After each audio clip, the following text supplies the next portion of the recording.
2020년 7월 27일입니다. 열방의 소리 51번째. 열방의 소리 이 시간을 통해 선교하시는 하나님을 묵상하시고 전 세계 선교를 위해 잠시 기도하시는 시간 되길 바랍니다. 오늘도 기도로 선교에 동참해 주십시오. 오늘 하나님의 말씀은 에베소서 1장 10절 말씀. 하늘에 있는 것이나 땅에 있는 것이 다 그리스도 안에서 통일되게 하려 하심이라. 우리는 하나님께서 창세 전에 택함을 받은 존귀한 자들입니다. 그뿐 아니라 그분의 기쁘신 뜻대로 우리를 예정하셔서 예수 그리스도로 말미암아 하나님의 자녀가 되게 해 주셨습니다. 그리고 하나님의 자녀된 자로 살아가도록 모든 지혜와 총명을 우리에게 넘치도록 부어 주셨습니다. 왜 이런 은혜를 우리에게 주셨을까요? 그렇습니다. 우리로 말미암아 아직 구원받지 않은 나중에 하나님의 사람들을 부르시기 위해서입니다.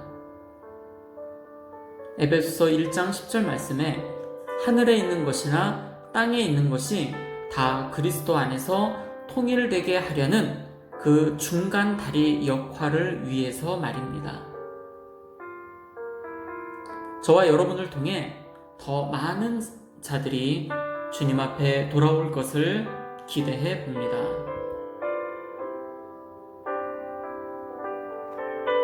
우리에게 남아있는 과업은 무엇인가요? 우리가 선교에 있어서 현재까지 얼마나 이루었는지를 아는 것은 중요한 일입니다. 그러나 효과적인 전략을 짜내기 위해서는 앞으로 무엇이 남아있는지를 이해하는 것이 필수적이지요. 그렇다면 선교에 있어서 우리에게 남아있는 과업은 무엇일까요? 오늘날 세계 복음화에 있어서 우리가 가져야 할 우선순위는 무엇인지를 오늘 함께 나누시겠습니다. 성경에서 이야기하고 있는 나라와 민족이라는 말이 무엇을 의미하는 것인지 그것을 함께 또 살펴보도록 하겠습니다.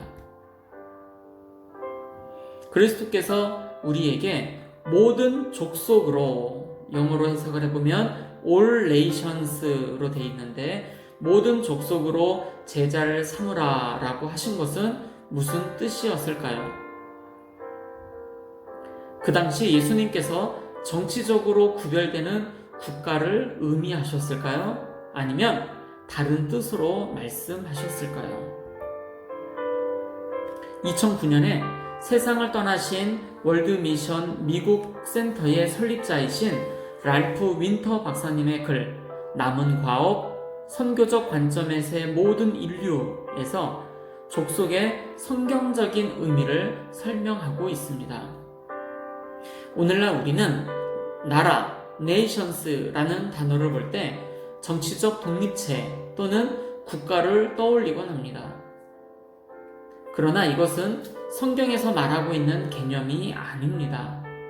이 단어에 가장 근접한 헬라어 단어는 에스노스이며 이는 오늘날의 나라뿐만 아니라 민족적 단위, 종족 또는 이교도 또는 이방인으로도 번역이 됩니다.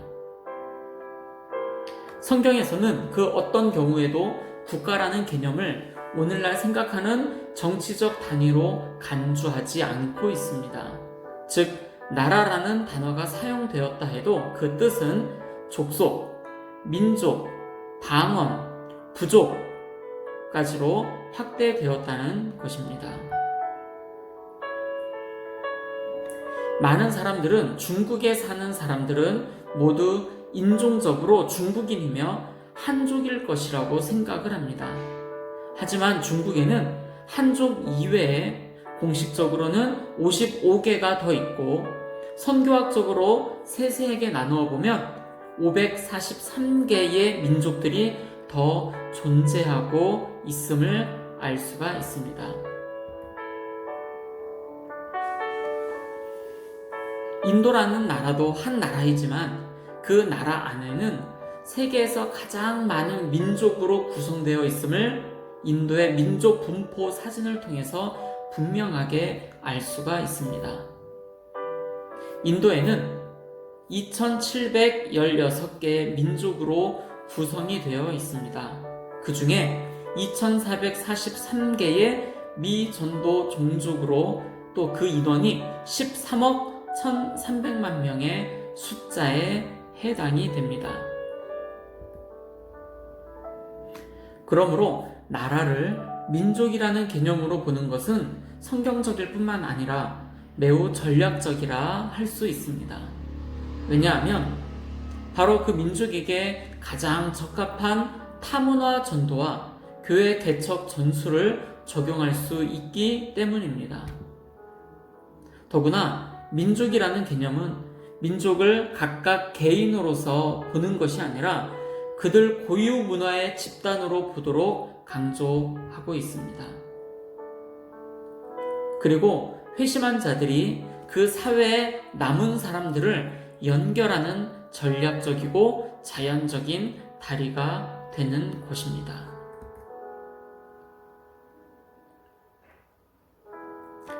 세계에서 바닷가에 해상에서 가장 긴 다리가 어디에 있는지 혹시 아십니까?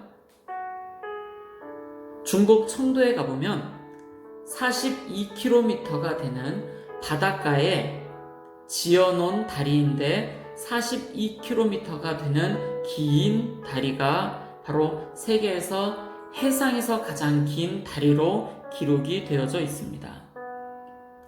다리는 육지와 섬과 섬을 이어주는 아주 중요하고 유용한 도구이지요.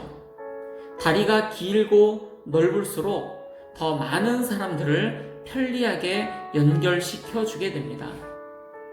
하나님과 사람들을 연결시켰던 다리, 바로 예수님이십니다. 바로 예수님처럼 미전도 종족에 먼저 회심한 자들이 그곳으로 돌아가서 하나님과 연결시켜주는 귀한 사역을 잘 감당할 수 있기를 오늘도 소망하며 기도해 봅니다. 7월 24일 뉴스인데요. 유네스코 세계유산인 터키 이스탄불의 성 소피아 성당에서 86년 만에 처음으로 이슬람 예배가 열렸다고 AFP 로이터 통신이 보도를 했습니다. 이날 예배에는 수천 명의 인파가 몰려 알라후 아크바르, 신은 위대하다를 외치며 성 소피아 성당이 모스코 이슬람 사원으로 바뀐 것을 축하를 했습니다. 에르도안 터키 대통령도 직접 참석해 코란을 암송했다고 합니다. 미국과 유럽연합은 국제사회는 에르도안 대통령의 결정에 비판의 목소리를 높였습니다. 프란치스코 교황도 성 소피아 성당을 생각하며 깊은 슬픔에 잠겼다라고 우려를 표했습니다.